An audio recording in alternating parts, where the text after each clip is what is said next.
समझते हो क्या होती? कमवारी अनछुई हो रहे, और वो भी एक नहीं दो नहीं 72 हो रहे, 72 हो रहे।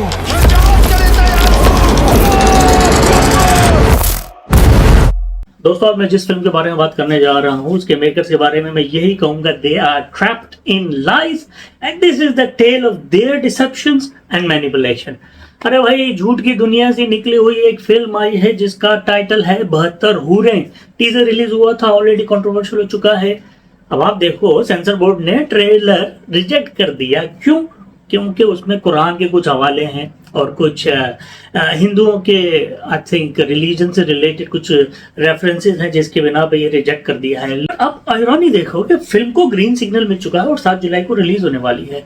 तो ट्रेलर रिलीज हो गया है। ट्रेलर का जब मैंने पोस्टर देखा तो मैंने बोला, हाई अरे यार, कम से कम पोस्टर तो ओरिजिनल बना देते, ये भी कॉपी कर लिया। तो पोस्टर तो उन्होंने होमलैंड सीरीज से कॉपी कर लिया, लेकिन ये 72 हूरों कॉन्सेप्ट है हमें सिर्फ एक ही दिखाई। मेकर्स बाकी के 71 कहाँ हैं? खा गए तुम लोग, खा गए। हमें पता है ये झूठ पे मबनी है, लेकिन जब फिल्म का ट्रेलर स्टार्ट होता है तो उसमें ये कहा गया है कि बेस्ड ऑन ट्रू इवेंट्स। जब इस तरह की बात किसी भी फिल्म या ट्रेलर में देखो ना, इसका मतलब ये है कि इट्स बीन मैनिपुलेटेड और tailored for their own needs. इसमें झूठ ज्यादा है, सच कम है। 72 हूरों का कॉन्सेप्ट लेके जो नॉन मुस्लिम है, specially Hindu these days, Hindutva और राइट विंगर्स, ये एक प्रोपेगेंडा फैलाते रहते हैं कि मुसलमान जो है जिहाद करता है 72 हूरों के लिए और ब्ला ब्ला, बहुत कुछ इस तरह के झूठ गढ़े गए हैं। मैं आपको एक बात बता दूं, कुरान में 72 हूरों का कोई जिक्र नहीं है। ये बात आप याद रखना। एक वीक हदीस है जिसको ये रेफरेंस बना के इस तरह की बात करते हैं। हम लोग तो उसको बिलीव ही नहीं करते। 72 हूरों कॉन्सेप्ट तो हाँ, मजाक मजाक में ले लेते हैं कि हाँ भाई, मरेंगे तो 72 हूरें मिलेंगी, पर औरतों को क्या मिलेगा। बहरहाल 72 हूरों का कॉन्सेप्ट लेके मुसलमानों को डिफेम करना है इन्होंने। तो ये एक बड़ी इंस्टॉलमेंट है हेट फैलाने के लिए। इससे पहले 2 इंस्टॉलमेंट्स आ चुकी हैं इन फिल्मों की, the Kashmir files and the Kerala story, और ये फिल्म बहुत बड़ी हिट होगी। वो इस वजह से होगी क्योंकि इसको गवर्नमेंट की बैक है। ये फिल्म हिट होगी क्योंकि ये टैक्स फ्री होने वाली है। ये फिल्म हिट होगी क्योंकि हिंदुत्व कॉन्सेप्ट और माइंडसेट बहुत तेजी से बढ़ता चला जा रहा है इंडिया में। अगर ट्रेलर रिजेक्ट होने पर आपने इस फिल्म के को प्रोड्यूसर की टोन देखी है, उसने कहा है कि we will rip them off, क्योंकि सेंसर बोर्ड ने इस ट्रेलर को रिजेक्ट कर दिया है। बदमाशी देखो यार लोगों की। तो इस तरह की बदमाशी कोई ऐसे नहीं करता जब तक उसके पीछे कोई बैक ना हो। तो बीजेपी की कैंपेन तो ऑलरेडी शुरू हो चुकी है। इलेक्शन 2024 में होने वाले हैं, तो बॉलीवुड उसमें एक जबरदस्त रोल प्ले करने वाला है। हो सकता है बीजेपी दोबारा जीत जाए, नरेंद्र मोदी दोबारा प्राइम मिनिस्टर बन जाए। हिंदुत्व का जो एक बाजार गर्म किया हुआ है इन्होंने कॉन्सेप्ट का, अब वो और सर चढ़ के बोलेगा।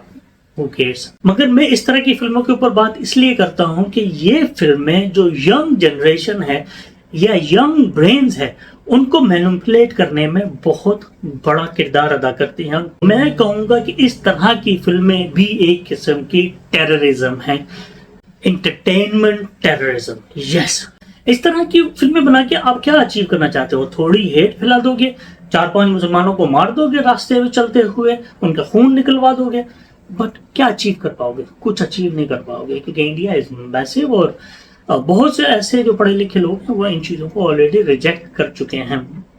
मगर ये तो कुछ बड़ी फिल्में हैं ना जो आपके सामने, कश्मीर फाइल हो गई, द केरला स्टोरी होगी और ये 72 हो रहे हैं। मगर इस तरह की बहुत सारी छोटी छोटी फिल्में बॉलीवुड से आ रही हैं जो वॉर्स के ऊपर हैं, छोटी मोटी जो fights between Pakistan and India, कुछ सर्जिकल स्ट्राइक्स और कुछ एजेंट्स के कारनामे, untold stories, true event based, इस तरह की बहुत सारी छोटी छोटी फिल्में हैं जो आपको OTT प्लेटफॉर्म्स मिल जाएंगी। अब तो सीरीज भी बनाई जा रही हैं।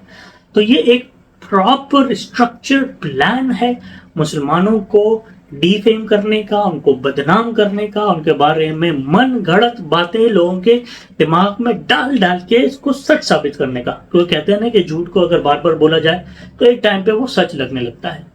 तो यही आई थिंक इन लोगों का प्लान है और इसी प्लान के ऊपर ये लोग चल रहे हैं। मुसलमान कुछ नहीं कर रहे हैं, मुसलमान बैठे हैं गड़ागट तेल के कुओं पर और इनको बस गले लगाए जा रहे हैं और अपना काम करवाए जा रहे हैं। मुसलमानों का हाल भी बस ऐसा ही है, अभी क्या करें, जब अपने लिए कोई कुछ आवाज़ नहीं उठाता तो इस तरह के लोग फिर इस तरह की फिल्में बनाएंगे भी। या इस सारी बकवास में मैं ट्रेलर के बारे में बात करना ही भूल गया। ट्रेलर में कोई ख़ास बात नहीं है, ब्लैक एंड वाइट ट्रेलर है, सिर्फ जो स्लाइड्स उसमें दिखाई गई हैं, क्रेडिट्स दिखाए गए हैं वो कलरफुल हैं, थोड़े अच्छे लगते हैं, मगर फिल्म तो बहुत लो बजट मुझे लग रही है। लेकिन कम पैसे लगा के ज़्यादा कमाने की जो एक प्लानिंग है इस फिल्म के ज़रिए पूरी होने वाली है, और उसमें ऐसा कुछ खास नहीं है जो हमने कभी भी नहीं देखा। हॉलीवुड की फिल्में भी और बॉलीवुड की फिल्में भी, हॉलीवुड तो 20 साल से कर रहा है, अब तो चुप हो गया है, अब वो चाइना और रशिया के पीछे पड़ा है। लेकिन अभी तक इंडिया की सुई मुसलमानों पर और पाकिस्तान पे अटकी हुई है। मुश्किल है यह निकलना, या they are obsessed with Muslims and Pakistanis, उनको सही डर लगा हुआ है। जो इनकी व्हाट्सएप यूनिवर्सिटी के जरिए मैसेजेस आते हैं ना, वही मेरे चैनल पे कमेंट्स करते हैं ये लोग, और मुझे अंदाज़ा हो जाता है कि किस तरह की ब्रेन ट्रेनिंग की जा रही है इन लोगों की। सो भाई मिनियंस, मेरे ट्रोल्स, आ जाओ, तुम लोगों को मैंने एक ग़िज़ा दे दी है, ये तुम लोगों का फूड है ना, नफरत। आ जाओ, जितने कमेंट्स करने हैं करो, मैं पढ़ता जाऊंगा और रिप्लाई भी करता जाऊंगा। अपना बहुत ख्याल रखना और इस तरह की फिल्में ना देखो, यू शुड रिजेक्ट इट। अस्सलाम वालेकुम एंड गुड बाय।